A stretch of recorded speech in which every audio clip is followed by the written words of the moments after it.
မိတ်ဆွေများမင်္ဂလာပါလို့မှိုင်းနယ်မြေ channel ကနှုတ်ခွန်းဆက်လိုက်ပါတယ်ဒီတစ်ပတ်မှာတော့ကစ္စနာဂီတီရွှေတောင်မြို့ရဲ့အထင်ကရပုဂ္ဂိုလ်များစွာတွေကကြီးသေးလေးထက်ဆရာတော်ဖရာကြီးရဲ့ထေရုပ်ပတ်တီကိုမိတ်ဆွေများဗဟုသုတတိုးစေရန်အတွက်တင်ပြပေးမှာပါ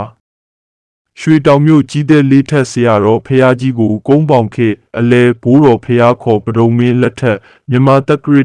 ရာ1189ခုနှစ်တည်င်းကျွလာပြည့်ကျော်ရှိရဲ့ကြာတာပတိနေ့နနက်ရောက်နေလာချိန်၌ရွှေတောင်မြို့နယ်ကြီးသေးမြို့ရှမ်းတန်းလေးရက်နေအဖခုံတော်ဦးအောင်မင်းအမိဒေါ်ချမ်းပုံတို့မှဖွားမြင်တော်မူခဲ့ပါတယ်ကြီးသေးလေးထက်ဆရာတော်ဟုဆိုလိုက်သည်နှင့်ဇနက်ထပကတနီကျမ်းကြီးကိုပါတွဲပြီးတိကြမှာပါဆရာတော်လောင်းလျာတန်ဒီကစဉ်အလွန်ထူးခြားတဲ့ဖြစ်စဉ်ပေါ်ပေါက်ခဲ့ပါတယ်အိမ်မက်ထဲမှာမိခင်ဒေါ်ချမ်းပုံအားဝိဖြူသူတော်စင်တဦးမှရွှေပေပတပိုက်တဆူလာရောက်ပြီးအပ်တယ်လို့ဆိုပါတယ်ဖွားမြင်ပြီးတလသားအရွယ်မှာတော့နေ့လယ်ဘက်ခဏတိတ်ထားစဉ်မှာကင်းချီများကြီးနှစ်ကောင်ဟာအိတ်နေသောကလေးအပေါ်လူးလာခောက်တုံသွားလာနေသည်ကိုမိခင်မှမြင်ပြီးဖခင်ဖြစ်သူခုံတော်ဦးအောင်မင်းကိုပြောပြရာခုံတော်ဦးအောင်မင်းမှကင်းချီများကြီးများကို6လက်မောင်းထုတ်ခဲ့ရလေ၏မကြခင်ကင်းချီများကြီးများထပ်မံရောက်ရှိလာပြီးကလေးအပေါ်မှာကြော်ဖြက်ကရခင်တိုင်းသွာလာနေကြပြန်ရာမိခင်တော်ချမ်းပုံသည်ကလေးအတွက်အလွန်စိုးရိမ်ခဲ့ရသည်ဟုဆိုပါတယ်မောင်းချလိုက်ပြန်ရောက်လာလိုက်ဖြစ်နေ၍မိခင်ဖခင်တို့ဟာတိုင်ပင်စဉ်းစားကြရာဒီတောကင်းကြီးများဟာကလေးအားအန္တရာယ်ပေးရင်ဒုက္ခများချီရဲ့လို့တွေးမိပြီးမိခင်ဖခင်တို့နှစ်ဦးဟာလက်အုပ်ချီကတမဒေဝနတ်များအားပန်ကြားပါတော့တဲ့တာယတနာအားအန္တရာယ်မပေးရန်ဘေးမတီရမခစေရန်တောင်းပန်တဲ့အခါတောကင်းကြီးများလွတ်ရသူထွက်သွားကြသည်ကိုအံ့ဩစွာကြုံခဲ့ရပါတယ်တောကင်းကြီးနှစ်ကောင်လာရောက်ဆောက်ရှောက်သည်ကိုအစွဲပြု၍ငင်းနာမဲမောင်ကင်းဟုတွင်ခဲ့ပါတယ်ဆရာတော်လောင်းရမောင်ကင်း9နှစ်သားအရွယ်မှာကြီးတဲ့ကြီးရွာကြီးအရှိဘက်ရွာသားတင့်နီတို့အကြောင်းဆရာတော်ဥပညာသာမိထံသို့မိခင်ဖခင်နှင့်ရမိရဖလူကြီးများပါငှက်ပြောအုံပွဲများဖြင့်ဆရာတော်အားကတော့ကအနံပြီးပညာသင်စေခဲ့ပါတယ်မောင်ကင်း14နှစ်သားအရွယ်1193ခုနှစ်ပထမဝါစုလပြည့်စနေနေ့တွင်ဆရာတော်ဥပညာသာမိထံမှရှင်သာမဏေပြုပါတယ်ပွဲတော်မှာရှင်းမှုနေတာဖြစ်ပါတယ်။စာပေကျမ်းဂန်များဆက်လက်တင်ကြားပြီးဆရာတော်အသက်19နှစ်6လအရွယ်ကုန်းပေါင်ခေဘာကြီးတော်ဖျားခေါ်စကိုင်းမင်းလက်ထက်1198ခုတပေါင်းလဆန်း15ရက်နေ့တွင်ရွှေတောင်မြို့နှင့်ဗတ်တောင်းမြို့ဝင်ဦးမုံတော်ကြီးရင်တို့၏ပြစ်စရာနှုတ်ကဟဖြင့်ရွှေတောင်မြို့ဂိုင်းအုပ်ဆရာတော်ဦးကူမာရကိုဦးပြစ်စေပြု၍မြင့်မြတ်သောယဟန်ဖြစ်သူရောက်ခဲ့ပါတယ်ခမညာမိတ်ဆွေများခမညာဆရာတော်ဟာအထက်ပမာပြီးအမရဘူရာနေပြည်တော်သို့ကြွရောက်ပြီးအမရဘူရာတစိတ်တော်3ထက်ရဒုတိယမောင်းထောင်ဆရာတော်ကြီးထံ၌ပရိယတ္တိပိဋကစာပေများသင်ယူပါတော့တယ်မိထီလာဆရာတော်ခင်မကန်ဆရာတော်ရွှေတိုက်ဝင်ဆရာတော်စသောဆရာတော်ကြီးများထံတို့၌9ဝါတွင်မှပင်စာသင်ကြားခြင်းကိစ္စပြီး၍အနဝိဇ္ဇဖြစ်သောလောကီပညာကျမ်းများစွာတို့ကိုသင်ယူတက်မြောက်ခဲ့ပါတယ်ပညာစုံ၍ပြန်ကြွလာသောအရှင်မူနိန္ဒာဘိဒဇကို1206ခုနှစ်တွင်အမရပူရနန်းဆန်တာယာဝတီမင်းတရားကြီးလက်ထက်မဟာမင်းလမင်းကောင်ကျော်ထင်းတော်ရထားပွဲရယဟန်တာယာကတတိုးဝင်ကြီးအုံမုံကကြီးတဲ့အရှိဘက်တာ300ခန့်ကွာဝေးသောရွှေမြင်သာရွှေမြင်တင်စေသည့်ကုန်းတော်သားမှာအသင်းဆောက်လုပ်ထားသောအမိုးပုံလေးထက်၄ဆင့်ရွန်းလေးဆင့်ပါ၄ထက်ကျောင်းတော်ကြီးအားလှူဒန်းပါတော့တယ်အဲ့ဒီအချိန်မှစ၍အရှင်မူနိန္ဒာဘိဒဇသည်ကြီးသေးလေးထက်ဆရာတော်ဟုထင်ရှားကြော်ကြားခဲ့ပါတယ်ခမညာယဟန်တကကျောင်းတကတတိုးဝင်ကြီးဦးမုံဆရာကြီးဦးရန်ကင်းတို့မှနောင်လာနောင်သားတပည့်များနားလဲစေရန်ကျမ်းစာများပြုစုတော်မူပါရန်တောင်းပန်ချက်အရစာပေပို့ချအားလက်ချိန်များ၌ဇနထပကတနီကျမ်းတင်္ဂဟကန္ထနေတယကျမ်း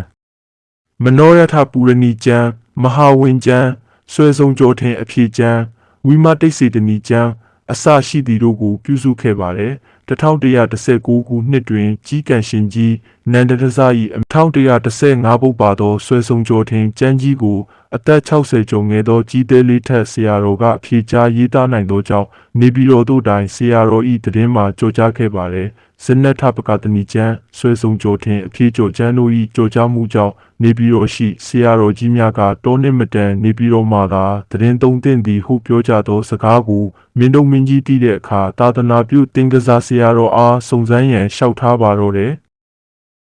မိတ်ဆွေများခမများတင်ကစားဆရာတော်ဟာကြီးသေးလေးထက်ဆရာတော်အားတွေ့သည်နှင့်ပါဠိတော်များမှခက်ခဲသောအချက်အလက်တို့ကိုမေးမြန်းကာအကဲဆန်းပါတော့တယ်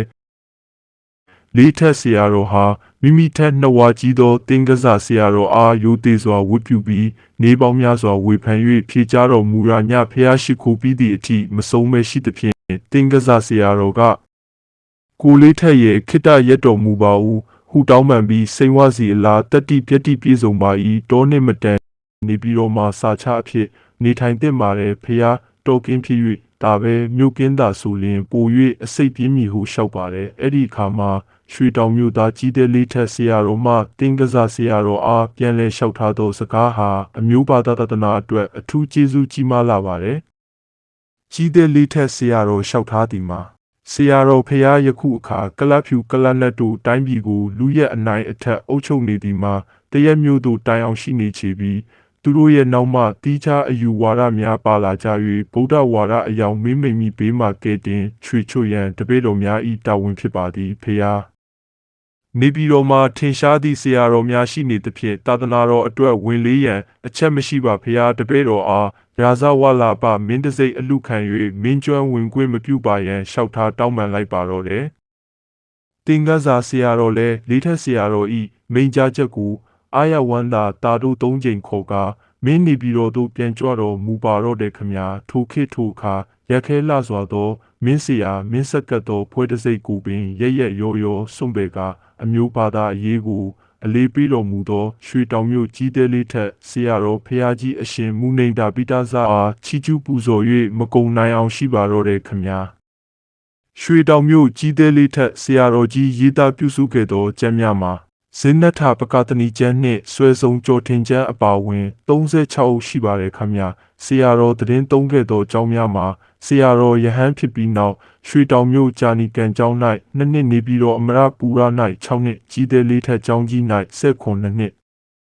ရွှေတောင်မြောက်စိတ်အရက်၌9နှစ်အင်္ဂါပူအုပ်ဖို့၌9နှစ်ပတောင်းမြို့၌4နှစ်ပသိမ်မော်လမြိုင်နှင့်ဟင်းတတမြို့တို့၌16နှစ်တည်င်းသုံးနေထိုင်ခဲ့ပါတယ်လေးထက်ဆရာတော်ကြီးပတောင်းမြို့မှာတည်င်းသုံးနေထိုင်စဉ်14ဦးပုညထံသို့မေတ္တာစာတစောင်ပေးခဲ့ဘူးသည်ဟုဆိုပါတယ်ထိုမေတ္တာစာမှာပညာရှင်တဦးထံပေးသောမေတ္တာစာဖြစ်၍မေတ္တာစာရိုးရိုးမဟုတ်ပဲပါဠိစကားလုံးများချဲ့မုန်းထားပြီးရေးသားသောစာဖြစ်၍အနက်အတိတ်ပဲကျဲဝန်းသဖြင့်လူသားမန်တို့သိရှိနားလည်ရန်ခက်ခဲနှက်နှင်းလှတယ်လို့မှတ်ရပါတယ်ကြီးတဲ့လေးထက်ဆရာတော်သည်14ဦးပုံများကိုညီတော်ဟူ၍သုံးလုံးခေါ်ဝေါ်ပါတယ်ညီတော်နှင့်မိတ်တင်ကဟဖြစ်လိုကြောင်းယခုအခါနောင်တော်တွင်ဒူလာပါဒရက်ဖီစီနှိပ်စက်ပြီးနေသဖြင့်ညီတော်ထံတွင်စေးနီကောင်းများရှိလျင်နောင်တော်အားကြားသိစေလိုကြောင်းများလည်းပါရှိခဲ့ပါတယ်။လေထက်ဆရာတော်ကြီးအင်္ဂပူမြို့တွင်တည်င်းသုံးနေသည့်အချိန်မှာဒွာရခိုင်းချုပ်အုပ်ဖို့ဆရာတော်ကြီးလည်းအင်္ဂပူမြို့တွင်တည်င်းသုံးနေထိုင်တော်မူနေရာဒွာရဖြင့်ရှိခိုးကံတော်မှမှန်ကန်သည်ကံဖြင့်ရှိခိုးကံတော်မှမှန်ကန်သည်ဟုအင်္ဂပူမြို့တွင်ဂိုင်းနှကိုင်းဝိဝါဒကွဲပြားနေကြပါတဲ့ကံနှင့်ဒွာရပြဿနာအစပြုရာဌာနဟာအင်္ဂပူမြို့ဟုဆိုရပေမည်ထိုအချိန်၌ဒွာရဘက်မှဥဆောင်သောပုဂ္ဂိုလ်မှာအုပ်ဖို့ဆရာတော်ကြီးဖြစ်ပြီးကပ်ဘက်မှဥဆောင်သောပုဂ္ဂိုလ်မှာကြီးသေးလေးထက်ဆရာတော်ကြီးဖြစ်သဖြင့်ကပ်ဘက်မှမှန်ကန်ကြောင်းကံတော်ရအဆုံးဖြတ်ကိုပြီးခဲ့မှုပါတယ်ခမညာကြီးသေးလေးထက်ဆရာတော်ဖျားကြီးဟာထိုကဲ့သို့သာသနာဝင်ကိုထမ်းဆောင်ရင်း1256ခုနှစ်တရင်ကျွတ်လပြည့်ကျော်14ရက်စနေနေ့ညနေ4နာရီအချိန်တက်တော်89နှစ်တိတ်ခါတော်59ဝါတွင်ရွှေတောင်မြို့ကြီးသေးလေးထက်ဘိုးယုံကျောင်း၌တည်င်းသုံးနေထိုင်တော်မူစဉ်ဘဝနှက်ထံပြန်လွန်တော်မူခဲ့ပါတယ်ခမညာမိတ်ဆွေများခမညာကျွန်တော်တင်ပြခဲ့တာဟာရွှေတောင်မြို့ကြီးသေးလေးထက်ဆရာတော်ဖျားကြီးရှင်မှုနေတာဗီတာစာဤကိုရေးအချင်းများပဲဖြစ်ပါတယ်လိုအပ်ချက်များရှိပါကကျွန်တော်အားနည်းချက်များဖြစ်ပါတယ်နောက်တစ်ပတ်မှာလည်းရွှေတောင်မြို့ရဲ့အထင်ကရပုဂ္ဂိုလ်ကျော်များအကြောင်းတွေတင်ပြပေးမှာမို့မိတ်ဆွေများမှိုင်းနယ်မြေ channel အား subscribe လုပ်ကာလိုက်ပေးထားကြပါဦးခမညာမိတ်ဆွေများအားလုံးအေးချမ်းသာယာရှိကြပါစေ